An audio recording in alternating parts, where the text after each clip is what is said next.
कक्षा 8 की ब्रिज कार्य पुस्तिका प्रखर भाग 2 का कार्यपत्रक 73 हल करेंगे। पेज नंबर 85 पर। प्रश्न नंबर 1, दिए गए त्रिभुज की भुजाओं के आधार पर उसके प्रकार बताइए। तो यहाँ पर हमें त्रिभुजों को भुजाओं के आधार पर जो उसके प्रकार होते हैं उनके नाम बताने हैं। तो यहाँ पहला त्रिभुज दे रखा है, इसकी एक भुजा है 4 सेंटीमीटर, दूसरी है 3 सेंटीमीटर और एक 5 सेंटीमीटर।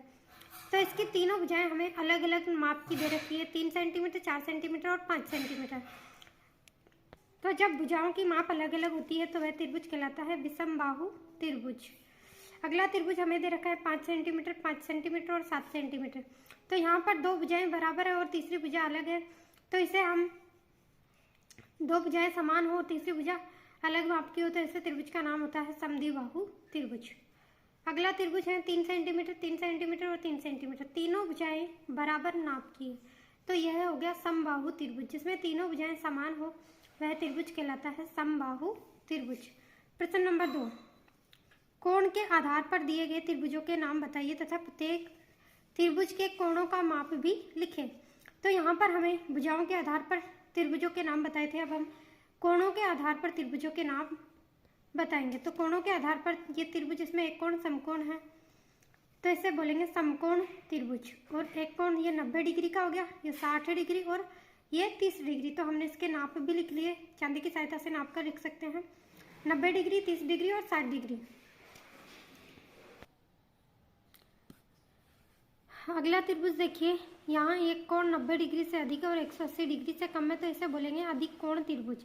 तो इस कोण की माप हमने चांदी की सहायता से 120 डिग्री नापी है और ये दोनों कोण है 30-30 डिग्री के। और इस त्रिभुज का नाम है अधिक कोण त्रिभुज, क्योंकि यहाँ एक कोण 90 डिग्री से अधिक का है, इसलिए इसे बोलेंगे अधिक कोण त्रिभुज। अगला त्रिभुज है, यहाँ सभी कोणों की नाप है जो 60-60 डिग्री है तो इसे बोलेंगे न्यून कोण त्रिभुज। ये हो गया समकोण, अधिक कोण और तीसरा न्यून कोण। अगला प्रश्न देखिए, प्रश्न नंबर 3, नीचे दिए गए त्रिभुजों के दो कोणों का माप दिया गया है, तीसरे कोण का माप लिखिए। तो यहाँ हमें त्रिभुज दिए हुए उसमें दो कोण हमें पहले से ज्ञात है और तीसरा कोण अज्ञात है, उसका मान हमें निकालना है। तो यहाँ देखिए 90 डिग्री, 60 डिग्री और तीसरे कोण का मान निकालना है। तो जब भी त्रिभुज के दो कोण दिए हुए हो और तीसरे कोण का मान हमें निकालना है तो हम दोनों कोणों को जोड़कर 180 डिग्री में से घटा देंगे। तो 90 + 60 हो गए 150 और 150 को हमने 180 में से घटाया क्योंकि त्रिभुज के तीनों कोणों का योग होता है 180 डिग्री। तो 180 में से 150 घटाया तो आया तीसरा कोण हमारे पास 30 डिग्री। इसी प्रकार से हम अगला त्रिभुज का मान निकालेंगे। यहाँ भी हमें दो कोण दिए हुए हैं, एक कोण 100 डिग्री और दूसरा कोण 40 डिग्री। तो ये देखिए यहाँ पर दोनों को जोड़ा तो कितना हो गया 140 और 40 डिग्री और 100 डिग्री को जोड़ के 140 डिग्री और इसे हम 180 में से घटाएंगे क्योंकि त्रिभुज के तीनों कोणों का योग होता है 180 डिग्री। तो 180 में से 140 गए तो बचे 40 डिग्री। एक और त्रिभुज हमें दे रखा है, इसमें एक कोण है 60 डिग्री, अगला कोण है 45 डिग्री और तीसरे कोण का मान हमें ज्ञात करना है। तो 60 + 45 हो गए 105 और 180 में से 105 को घटाए तो बचे 75 डिग्री। तो इस तरीके से हमने सभी त्रिभुजों में तीसरे कोण का मान निकाल लिया है।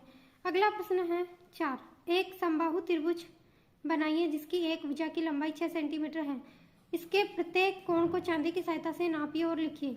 तो हमें त्रिभुज का नाम पहले ही दे रखा है समबाहु त्रिभुज। तो समबाहु त्रिभुज ऐसा त्रिभुज होता है जिसकी सभी भुजाओं की नाप समान होती है। तो सभी हैं 6 सेंटीमीटर, 6 सेंटीमीटर और 6 सेंटीमीटर और इनके कोणों को अगर हम नापेंगे तो सभी कोण बराबर माप के आएंगे और 60 डिग्री से 60 डिग्री और 60 डिग्री। इस